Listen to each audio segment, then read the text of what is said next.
Hello and welcome to Hey Team TV. Right, this episode, as you can see, the bad boy high speed 991 is in action. It is revved up.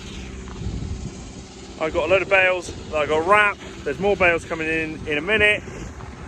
And I'm going to answer a whole bunch of questions that you've been asking about why we got this, why we do it this way. Gonna get to it. Also in action is the MX manual grab. I'm going to be honest, amazing grab. Absolutely amazing grab. I'll explain more as we go.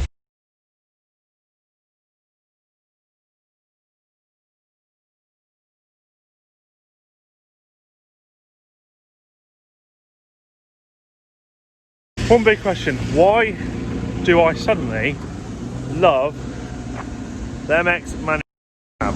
Well, so the pipe's narrow and they flattened out the inside. Now that helped because as you can see on the bale, it doesn't mark in. You can see where the grab has been by the little shadow of dust, yeah, of the shape there. Trying to copy my reflection on the camera, doesn't work. And also, they've got 4 bars really well spread out, right? So I find that really, really good. Also because we're doing 6-foot bales, it's the only real grab on the market which, well, other than the quickie, that can grab it really well. The quickie, which is the quickie with the 2 horns on the front, if anyone knows what that means. I can't remember the actual name of the grab off my head right now. That would grip them, but it wasn't rigid. So what I mean by rigid is, these don't rock very much, they rock a little bit, yeah? They would rock side to side like that, like whipping. Well, when you come out of the stack, it was annoying. Also, when you go in the stack and you've got your bale grip, it's gripped, but it's still moving around. When this grips, it's just still, so it's where I, as the driver, want it to be. Also, this is the only grab that I've come across that will do 6, 4, and 3-foot bales, just by moving this bar along these 2 holes and the bar up below as well. So their answers to grab. Now I'm going to wrap a few more bales.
Very frequently asked question at the moment, which we avoid answering, basically because it's all going to get explained anyway, is why do you have a wrapper in the yard? Why is it a trailed wrapper in the yard and not a static wrapper in the yard?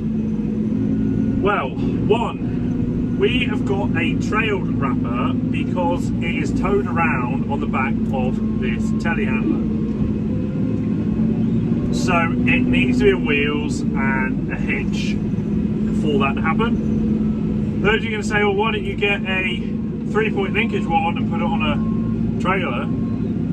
Well, who's got all day to do that? Why do you want to go to the extra hassle when you just buy one machine straight off the shelf?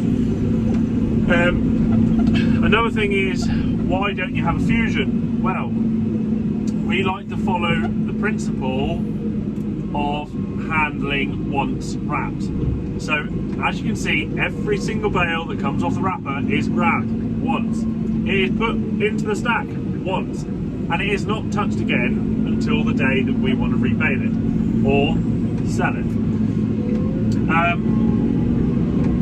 And that's why, like, a fusion, great piece of technology, absolutely fantastic, love to have one, but the product that we're trying to go for is looking as close to perfection as we can, and it won't offer it because you have a bale come off the back, lands on the stubble, stubble might puncture the bale. If stubble don't puncture the bale, a seagull will puncture the bale, magpie puncture the bale, crow, rook, rabbit. Anything can happen whilst it's left out in that field. So every bale was transported back to a yard. It is wrapped in the yard and then stacked.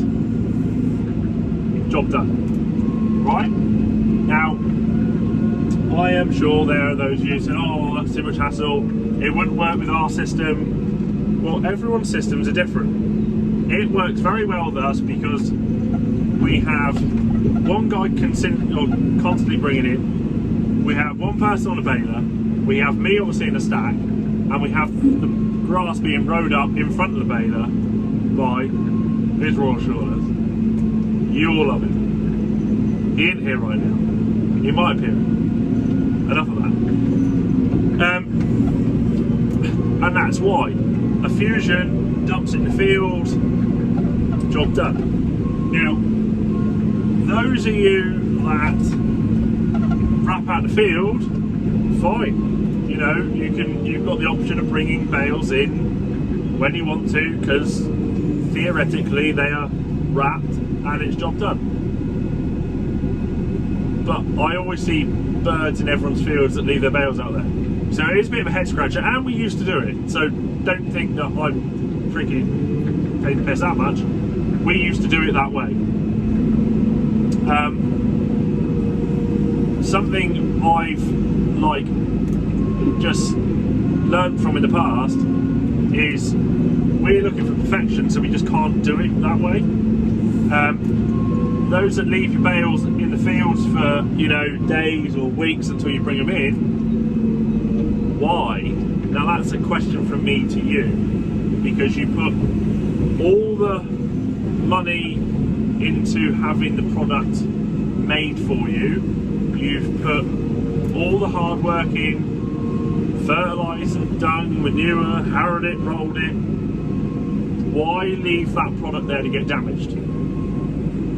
Okay, so there's a question from me to you guys. We put so much time into the rolling, fertiliser spreading, dung spreading. We want the product to come in right, not come in with holes in, which then let air, oxygen in. Those of you who aren't in agriculture, I'll explain the whole oxygen getting in the bale thing at another point, not in this one. I'm going to rant on about what I'm ranting on about.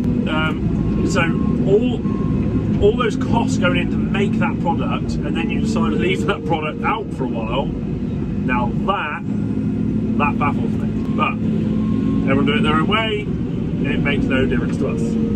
Here, we, as I say, like to have all bales transported in within the time frame of about 2 to 3 hours from when they are baled. No longer. They should be wrapped. I've never really ended up more than 2.5 hours behind the baler, and that was from the odd malfunction, pin going on a grab, something like that. But yeah, that's about it. But anyway, before I rant off about even more stuff, I would like to thank you all for watching. That would pretty much be the end of this episode. His Raw Shortness will be back in a video very soon, if not the next one, unless it be the one before. I don't know, because We've been doing a lot of work, a lot of videoing, and I have been slacking on the editing. Well, I haven't. There is a big project going on. But if you want to see more of us or talk to us, you can find us on Instagram, Twitter, Snapchat, and Facebook. Positioning fails. And until next time, have a great day. See you next one.